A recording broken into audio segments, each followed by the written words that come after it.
false choices. First, let's talk about what it means to you. What does the term mean to me? Yeah.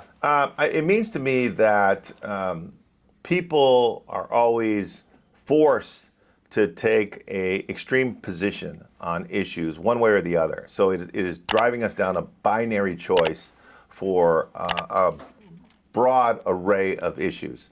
And what it implies is that there's nothing in between. Most issues have nuances. Most issues have, conditions.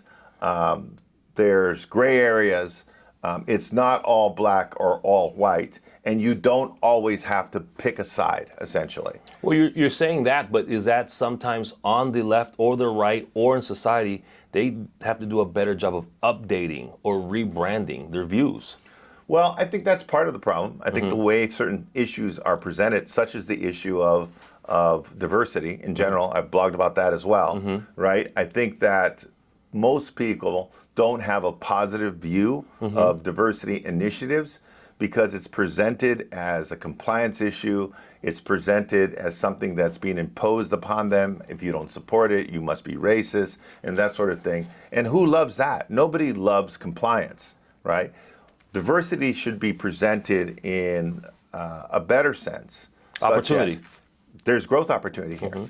The Latino market is a perfect example of that, right? You don't have to force it down people's throats. You need to sell them the data. People are inspired by growth and by profit and by economic opportunity. Yeah. And there's probably no large segment within our economy that's guaranteed to do nothing but grow over the next 20, 30 years than the Latino sector. So presenting it that way is going to attract a much different response than diversity usually attracts. And you blogged about it specifically about how Tyler Perry and Oprah Winfrey did more. Talk to us about that, on what it creates in the market shift, in the marketplace when you show success. Well, that's related to it. But I do say that Tyler Perry and Oprah Winfrey have done more for blacks in the entertainment industry than 50 years of political advocacy, because they were able to show that there was a market there. There was a product, there was a profit to be had, and there's a way to reach that audience effectively. They showed that. They demonstrated that. And what happened when that happened was all the other big platforms, Disney, Netflix, and so forth, started to create products and services to reach that community because they knew that there was profit there, right? And what did that do for the black community in the entertainment industry?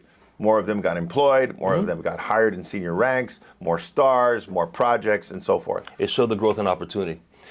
Staying on the theme of false choices, you mentioned that they want you to go left or right.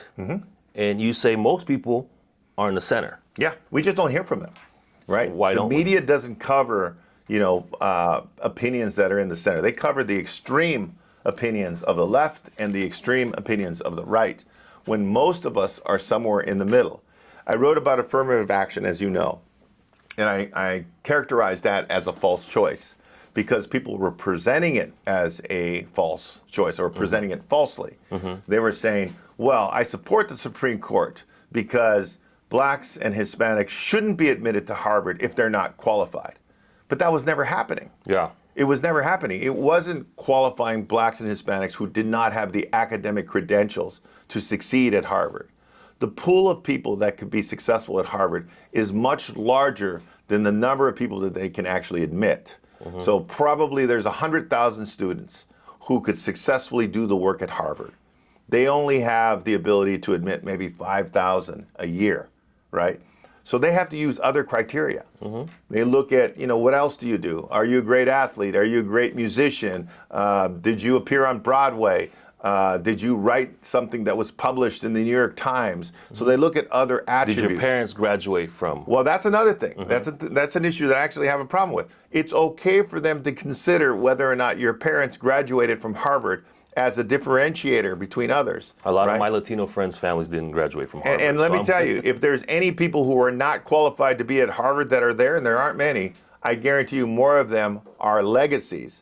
People who come from families that have, past graduates there, not minorities, right? So you have this pool of 100,000 people that are qualified, and a lot of them are black and brown individuals. Now, what the Supreme Court said is you can no longer use race as one of those differentiators. And I think that it's a reasonable argument to debate whether you should or shouldn't use race. But the argument that I was addressing in my blog was, but let's not get the facts wrong by saying we're admitting unqualified blacks and brown people into Harvard. They're all qualified. Harvard graduates 98% of the people it admits. 98%. That means all of them are qualified to do the work at Harvard, right? So these are little nuances, right? They're forcing us in one way or the other. Do you support the Harvard admitting black and brown people that don't deserve to be there, that don't have the academic credentials to be there? That's bullshit. That's not what's happening. That's what I was addressing. The soundbite, the wrong sound bites lead you into false choices. Exactly. Okay. You talked about the diversity part, and now we talked about affirmative action. You seem to be very passionate about this issue. One of the things I learned from you yesterday, and I've spent a lot of time with you, is that you've done well off for yourself. You created these opportunities for yourself, but you still stay grounded on the greater good, where most people that are well off are focusing just or majority on, I don't want to pay more taxes. Well, I think that you're touching on something really important. This comes up a lot to me as the leader of NAHREP, right?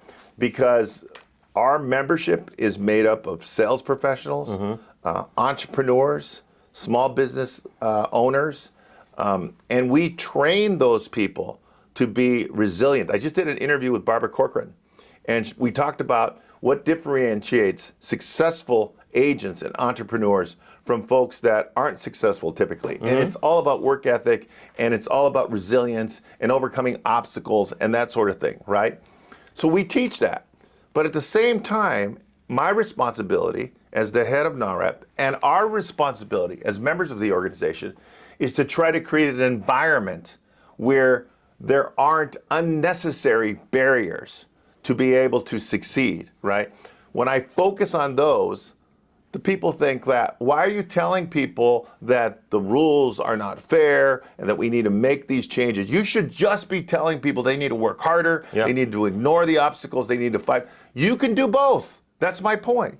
You can be a resilient, hard-driving sales professional that won't stop until you achieve your goals. But at the same time, you can also say, but I also want to make the environment better and easier for people like me. You're creating your own choices versus the false choices that people want you to choose. Right? Again, I appreciate that you care about that. You've also spoken, at the UC Irvine, you did a commencement speech. What was the makeup there? Because I want people to understand false choices is in and out of everything, not just affirmative action and diversity. Well, I got a chance. I was honored to be the commencement speaker for UC Irvine School of Business. And I got to meet almost all the students because I got to do the procession line and hand them their diploma and that sort of thing, which was pretty cool. That was cool. I would say that UC Irvine School of Business is one of the most diverse business schools that I've ever seen. Right, so this is a school that has done an extremely good job of reaching out to the community and getting qualified students from all different backgrounds to be a part of that school. But that's not the case typically.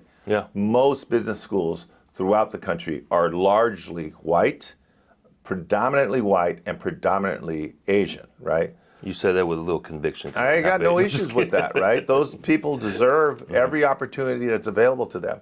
But so do we, right? And they're willing to use, and I say this all the time, right? You talk about the legacy issue, who I know, my father made a big donation to this university, I deserve admittance, and so forth. They use every resource. Let me tell you, the white community uses every resource that's available to them to get what they want and get what they need. Why can't we do the same thing?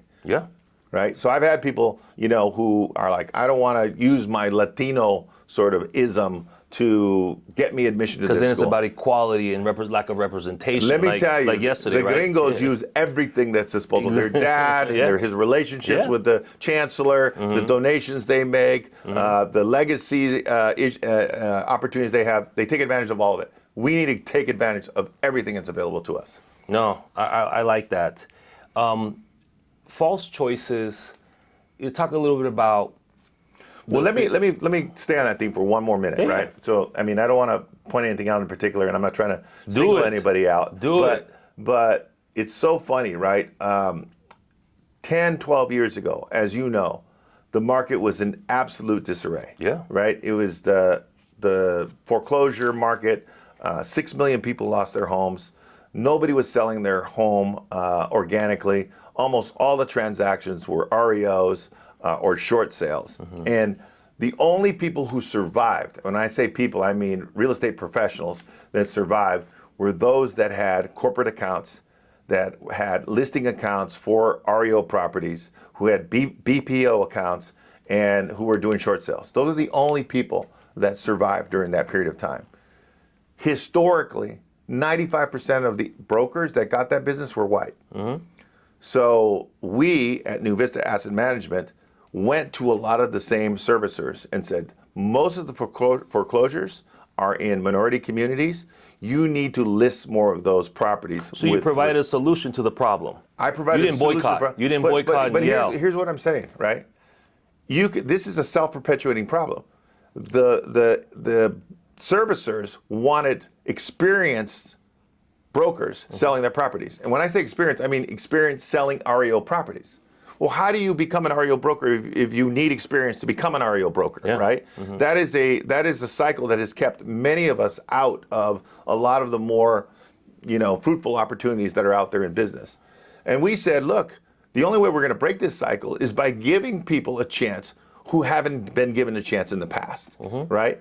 And we gave 70, 80% of the listings that we got from our clients to Black, brown, and Asian broker owners. Because as were the majority of the properties that were foreclosed on were in those minority neighborhoods. Yeah, a lot of the same people that we say, I don't want to say saved because it's probably too strong, maybe we did, that we gave a chance to and help create a business at the hardest time in our industry are the same people saying, I'm against affirmative action.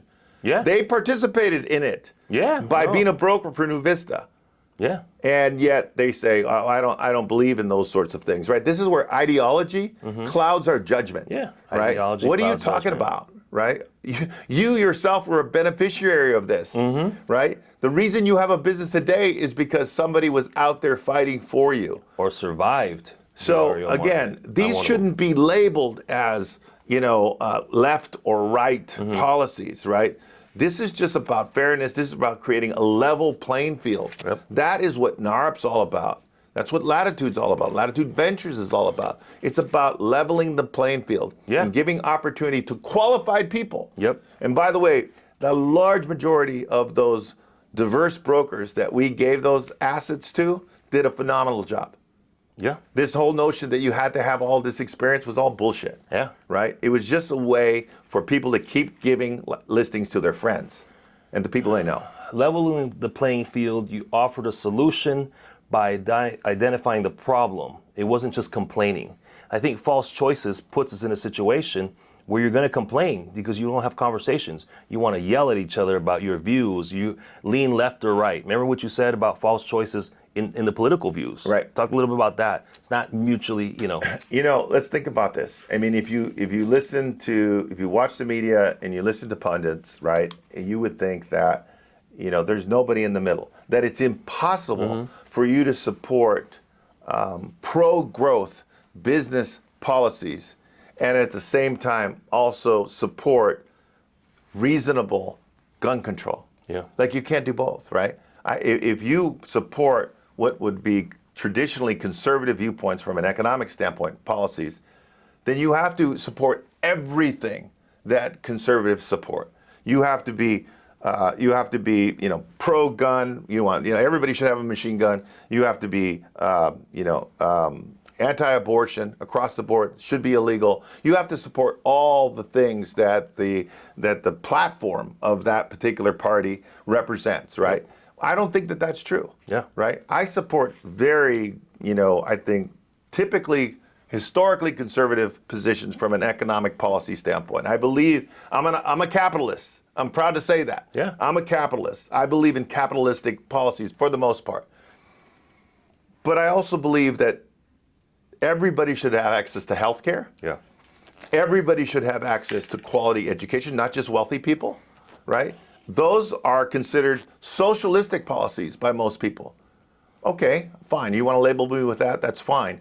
But why can't I be both? Why can't I support conservative policies from an economic standpoint and more liberal policies from a social policy standpoint? Most people do, actually, in their minds. They may not say that out loud, but most people do in their minds. And that's what I consider a false choice. You don't have to be in one camp or the other. Yeah. We can use our brain and we can make selective decisions based on what we believe is reasonable and in the best interests of everybody. It's like what you said earlier. False choices, people may not be able to say it, but they think it. You referenced a blog in the past of your conversation with Cesar Conde. Well, it wasn't a conversation. So it was funny. I blogged about that. And it was hypothetical, frankly. So Cesar Conde is the chairman of NBC News. And part of his responsibility is to oversee CNBC, which is the business channel, and MSNBC, which a lot of people feel is the counterparty to Fox News on a liberal side. Well, Cesar, as I think you know, is Cuban American. Yep. And the perception is that all Cuban Americans are very strong conservatives in terms of their beliefs, their political beliefs. So how could you have a conservative, and I don't know that he's a conservative or not personally, but how could you have a conservative overseeing MSNBC? Just like how could you have a liberal overseeing Fox News, right? And first of all, those assumptions are generally false. But more importantly, I was trying to make the point that people who fly, at 50,000 feet, the most successful, the most influential, the wealthiest amongst us, we all have our political biases. And I'm not necessarily putting myself in that category, but they all have their political biases. But they also tend to transcend that, right? Most people at the top, economically, billionaires, support candidates on both parties. Yeah. Why? Because if there's a Democrat in the White House or a Republican in the White House, they want to be looked at favorably by either side. They're not looking at false choices. They don't look at it as They're playing a different choice, game. right? Like I got to be all one thing or another. I can only support one part. No, they think I got to do what's best for my business. I got to do what's best for me economically. I'll let the guys in the bottom fight all day long on Twitter and call each other socialists and call each other Nazis and so forth. I'll let them deal with that. Yeah. I'm going to fly up here and I'm going to play this game however turns out the best for me. And you try to get us to all think like that. That's what you do. That's NAHREP is a leadership development platform. Right? And I also, talk about, the Jewish community as well. And there are very liberal Jews in this country. And there are very conservative Jews in this country. There are very religious Orthodox Jews in this country. And there are what's called secular Jews in this country, that they're Jewish by in terms of culture, but not necessarily in terms of religion, right? My point is, in saying that, is the Jewish community is very diverse in terms of their political viewpoints, but there's certain issues that they all rally around, right? So when it comes down to someone like Kanye West saying anti-Semitic things, didn't matter if you were a conservative Jew or you were a liberal Jew. It didn't matter if you were an Orthodox Jew or a secular Jew. You all condemn that. They all condemn that uniformly, right? So there are things that I think galvanize the Latino community also in a similar way, right? There are similar values that we all share. And we have to learn as a community from the Jewish community that we need to rise above sometimes our political bickering to support things that are in the greater good of our community. Our economic opportunities that are out there, education, healthcare, these things that, and the defamation of the Latino brand. I talk a lot about that, right? The defamation, the way politicians and the media portrays us sometimes is unacceptable. We should all, regardless of our political leanings, condemn that as a group. And if we did that as effectively as the Jewish community does, you'd see a lot less of it, believe me. So you say we should condemn that, the community. A lot of that, I think, can happen over time when there are more similarities than differences. Is business that similarity that can combine people together so it comes up as a topic that's normal and they can address it versus ad hoc when there's an I act of... think that that's one of the reasons why NAHREP has been an outlier when it comes to Latino organizations, right? Because I've said this in my stump speeches in the past, which is Latino immigrants don't come to this country because they like the food or the music or anything that is that different from where they come from. They come to this country for one reason only, bro, and that is for economic opportunity. Yeah. They have a chance to make a better life for themselves or their families, right? So I do believe that economic prosperity is something that galvanizes the Latino community very well, because we all are in this country in the first place. If we weren't here already, because many of us were here before the Gringos came, that is why we're here, for our economic. So we can lay out a handful of things that all of us support as a community, right? Our values, our objectives, our goals, our aspirations. Those things, doesn't matter if you're from Central America, like your family is, or from Latin America or Mexico or the Caribbean. We all support those things. And NAHREP is an economic mobility organization. Home ownership is the gateway to the middle class. That's why we've been able to create, I think, a big tent where we have Cubans and Mexicans and Puerto Ricans and everybody, under the sun, because our similarities are much more prevalent than our differences. Yeah, it's creating a magnet for outside industries and big time leaders. Right. Some of the people that I get to listen to, who you talk to us a little bit how those conversations go. Do you spend time like tweeting and you probably laugh at the people that are forcing you to go to extreme on one side on the false choices, but I think that you guys create your own choices. Yeah. Well, I think that where we get into trouble as an organization, let's talk about as a society, as a Latino community. Okay, but I think that NAHREP is a metaphor for that to a certain degree. Is that when we do take positions on politics, right? And let me tell you, if you're going to create a trade association, you're going to be a paper tiger if you don't ever take political positions on things, right? So we have to do it, right? But no matter what position we take, 50% of our membership, 50% of our population is probably not going to agree with that, right? And I think one of the reasons they don't agree with it is because of that false choice notion, right? They think, oh, that sounds like a liberal talking point. I don't support that. I'm not liberal. Or vice versa. Believe me, I get it from both sides.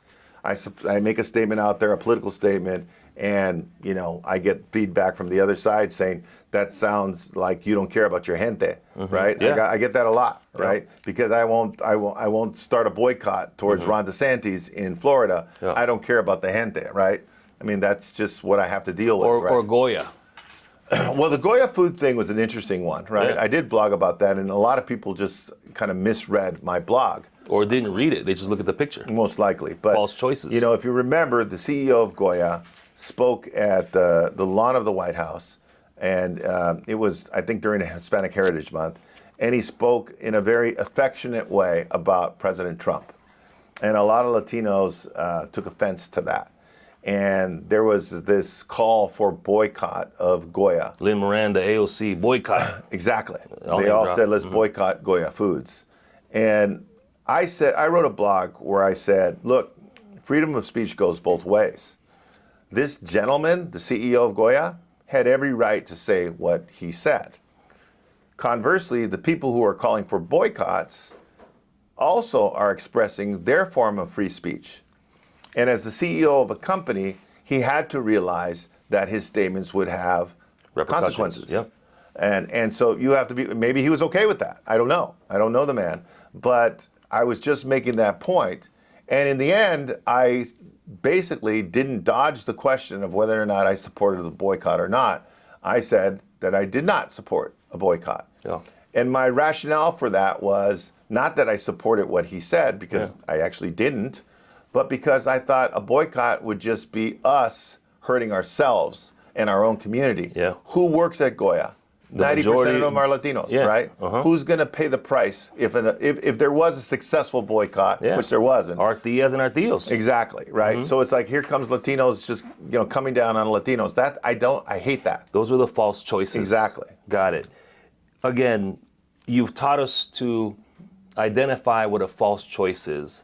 How do we deal and create confidence within ourselves to deal with finding our own choices? This is the hardest thing that we have to do inside of NAHREP, right? The hardest thing we have to do inside of the Latino community, right, is to educate our community to think rationally, to think for ourselves, and not be basically a puppet to any particular political ideology. Yep. Because that's effectively what most people are. They get their talking points from Fox News, they get their talking points from MSNBC or CNN or wherever you think is the liberal counterpoint to that, and they don't think for themselves, right? I think any reasonable person would make certain choices that are obvious to me anyways. You can disagree with me, but there's certain things that I just think are obvious. And there's certain things that I think are obviously in the interests of the Latino community. And we should never foreclose an issue. I don't care if it's a liberal issue or a conservative issue that is in the benefit of the Latino community. We have to just sort of rise above that. Rise above that, and you've always told us take a step back. Take a step back and look at it. And rationalize be rational, things. right? I like that. And I think that we also, and one of the things that I'm proud of, and I said this in my last blog, is that at least those of us that are in the NAHREP leadership team, and we have a very diverse leadership team, as you know, different national origins, different political persuasions, we get to have these conversations without it turning into, a complete breakdown where people hate each other or call each other names. We don't do that. That's a byproduct of how you lead us. And I think that shows our viewers that they can lead their household. They can lead their circle. Absolutely. And not having to be forced into these false choices. So, bro, I love it. It's a hardest thing, like you said, but it's probably the funnest thing because we can reshape and it's where I think the greatest opportunity is for us as an organization and as a community. If NAHREP can basically, and I use NAHREP basically as a proxy for the Latino community, but if we can show new disciplines and show a more mature approach to these issues, a more rational approach to these issues, and that transcends and cascades to the broader Latino community, then the Latino community really becomes a formidable force out there. If we all line up around one particular ideology or the other, we become neutered as a community, which is frankly kind of where we are now, right? We are the largest non-white population in the United States. We can sway just about any election if we got our act together politically. But more importantly, we can lift ourselves up economically if we work together more, support each other more financially. I mean, do business with each other more. And do the types of things that other communities before us have done and we historically have not done well. We should be the wealthiest and the most philanthropic population inside of the United States because we're the youngest, we're vibrant, we're hardworking, and we're just as smart as anybody else. They're mutually important and they can coexist. And I think I see that what you're doing. You start off in housing with NAHREP, and then you're going into Latitude, and then you're going to VC, and now we're going into sports. Right. I think you're doing that because you're creating a bigger umbrella to have these commonalities, these similarities in the greater good and leveling the playing field. I think people are still stuck that leveling the playing field is anti-something. Well, it's funny. I have never spoken to a Latino about Latitude Ventures, which invests exclusively in Latino-led startups. And I never talked to a Latino when we had New Vista Asset Management who said we should not hire only diverse brokers the way we did. None of them ever complained about that. That's true. But I got a lot of people complaining to me about my position on affirmative action in colleges.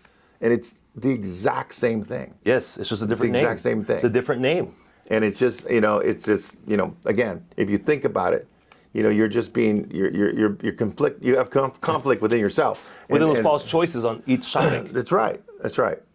Sports, you talk about organically, it's trending its way. The NBA is a beast, but you made a bold predicament that the next 10 years, 10% of a quarter, 10% of the NBA is going to be Latino. Yep. It's important to have these structured pillars versus just letting it grow by itself, right? And so, what's your take on that? First of all, I think sports is very important because it is a very influential element in our economy, and our society, right? So if we don't have Latinos in the front office, if we don't have Latino coaches, we don't have Latino players in professional basketball, for example, then the influencers of that community, the fans of that community, aren't getting our version of the story, so to speak. The choices. So just kind of finishing my thought on there, I did write a blog where I predicted that in 10 years, 10% of the NBA will be Latino. I actually got Latinos saying, the best players should be the ones on the court. We see green. Yeah, everybody just sees green, right? The best players should be on court. It shouldn't matter if they're Latino or black or white or whatever the case may be. Yeah, I agree with that, of course. But at the same time, are you saying that Latinos aren't as good? Or qualified?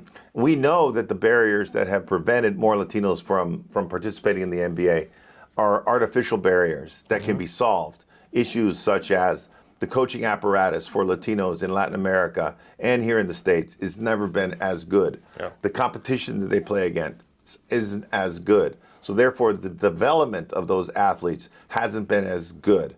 If we can change that, and we can improve the coaching apparatus, we can get more of them access to world-class competition, you're going to see that's going to happen by osmosis. You think there's a dozen more Manu Ginobili's out there? There's more than a dozen. I love it. Manu Ginobili's, and I'm his biggest fan in the world. I think he's an incredible basketball player, but I think he would be the first to admit that there are 10 other Manu Ginobili's out there that we don't know about. Exactly, and I think that's important that you talk about home ownership with NAHREP, Latitude, the event, Latitude Ventures, and in sports, you're creating more Latinos to have the I guess inspiration to create their own choices. Yeah. And not have to choose about that. So I love it, bro. It's a honor to just be able to listen to these things, but we have the responsibility now to level up, take a step back, and think rational. But I think that requires confidence. It does. It does. We can do it. All right, bro. Thank you, man.